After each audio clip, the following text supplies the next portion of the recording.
अस्सलाम वालेकुम। क्या हाल है मेरी यूट्यूब फैमिली का? उम्मीद करती हूँ ठीक ही होगी। अल्हम्दुलिल्लाह हम भी ठीक हैं जी। हम हो रहे हैं तैयार माइयों के लिए। अभी बच्चे कुछ तैयार हो गए हैं और कुछ रहते हैं। मैं भी हो रही हूँ तैयार, क्योंकि आज के दिन हम घर में ही होंगे। माइयों वाला दिन है, तो इंशाल्लाह ताला कल बारात है हमारी, तो कल से हम होंगे पार्लर से। हमारा माशाल्लाह मेकअप बहुत ज़्यादा हमारे पास है, इसलिए मैंने कहा चलो हल्का फुल्का ही आज जाना है। मेहंदी वगैरह दोपहर को मैंने लगा ली थी, और रात को हम दूध वगैरह पैक कर रहे थे, तो इसलिए काफ़ी अंधेरा हो चुका। सुबह का मैं व्लॉग नहीं भेज सकी क्योंकि नींद भी नहीं पूरी हुई थी, वैसे भी टाइम नहीं मिला। मैंने कहा चलो माइयों का आपसे शेयर कर देंगे। तो इंशाल्लाह ताला अभी थोड़ी देर के बाद हम निकलने वाले हैं, तैयार हम हो रहे हैं। तो आपने बताना कि हमारे माशाल्लाह से कपड़े मैंने आज ये पहने कैसे लग रहे हैं। तो दुपट्टा भी मेरा बहुत प्यारा पे काम हुआ है मेरे, तो मैंने कहा चलो सिंपल सा अच्छा लगेगा। सर्दी का मौसम है, तो वैसे भी तैयार होने का दिल ही नहीं कर रहा। अभी रात के बज चुके हैं तकरीबन 6, तो हम थोड़ी देर के लिए निकल जाएंगे। लड़की वालों के घर जाना, आज लड़की को मेहंदी लगाने जा रहे हैं। तो इंशाल्लाह ताला कल हमारी बारात होगी, तो फिर परसों हमारी मेहंदी होगी, फिर वलीमा होगा हमारा।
क्या है उधर?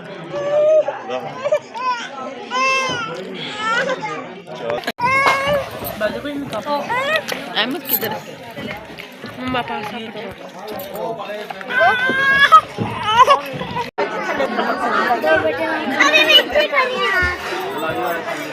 पैसे ना खानी अच्छा सिर्फ ट्राई करा। इधर आओ थले।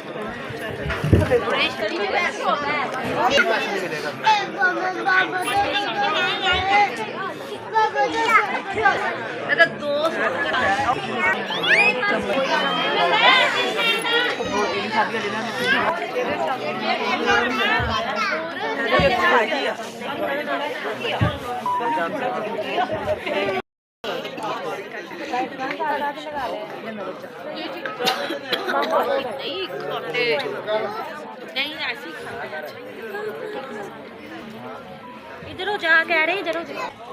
नहीं मैं सारे नहीं खाने बाबा जी। अहमद कितनी है? इधर छोड़ दे मम्मी के पास ले लेंगे। हमने लड़की को मेहंदी लगा दी है, अब हम अपने घर जा रहे हैं वापस। बड़ा अच्छा इंतज़ाम किया था उन लोगों ने जी। तो जनाब हम आ चुके हैं और आके मैंने की कमरे की सफाई। सारे कमरे में इतना कचरा पड़ा हुआ था, करते करते काम बज गए रात के 12 और चौधरी साहब सो चुके हैं। तो मैंने की सफाई करके अब मैं रज़ाई में बैठी हूँ। तो मैंने कहा कि मैं अपने बहन भैया से इजाज़त मांग लूँ, सुबह इंशाल्लाह ताला हमारी बारात है, फिर वो भी आपसे शेयर करेंगे। तो आज माइयों हमारा कंप्लीट हो चुका है, तो इंशाल्लाह ताला सारा फंक्शन जो आपसे शेयर करेंगे। पहले हमारी महफिल मिलाद मुस्तफ़ा, वो हम देग वगैरह बनाएंगे। देग बना के तो फिर जिससे भी पढ़ाई करवानी होगी बच्चों से या बड़ों से, वो बाद में सोचेंगे। अभी सुबह दिन चढ़ेगा तो पता चलेगा। तो रात काफ़ी हो चुकी है, वो लोग मैं अपलोड नहीं कर सकी। इंशाल्लाह ताला सुबह मेरा इंशाल्लाह ताला 3 तारीख को व्लॉग आपसे मुखातब होगा। अगर कोई गलती कोताही हो जाती है तो माफ़ कर दिया करें। तो इंशाल्लाह ताला सारी शेयर आपसे शेयर करेंगे। इसी के साथ मैं चाहती हूँ आपसे इजाज़त। आज का व्लॉग पसंद आए तो कमेंट में ज़रूर बताना, अच्छे से कमेंट करना, मेरे चैनल को सब्सक्राइब करना, शेयर करना, लाइक करना। अल्लाह हाफिज़, ओके बाय। फिर नए व्लॉग के साथ हाज़िर होंगे। आग थी थोड़ी सी बाहर चूल्हे के पास, तो वो भी मैंने अंदर रख ली। मैंने कहा कमरा गर्म हो जाए, क्योंकि हमें सर्दी बहुत लगी जाते हुए भी और आते हुए भी। अपनी वैन करवाई थी, तो मेहंदी लगा के दूल्हों को हम आ गए थे। बहुत अच्छे से मैनेजमेंट हुआ था, क्योंकि खाना वगैरह तो हम घर से ही खा गए थे। हमने उन्हें मना कर दिया था कि खाना नहीं खाएंगे, चिकन बनाया हुआ था। तो उधर से फिर हल्का फुल्का चाय पानी पिया, तो हम तेल लगा के वापस आ गए।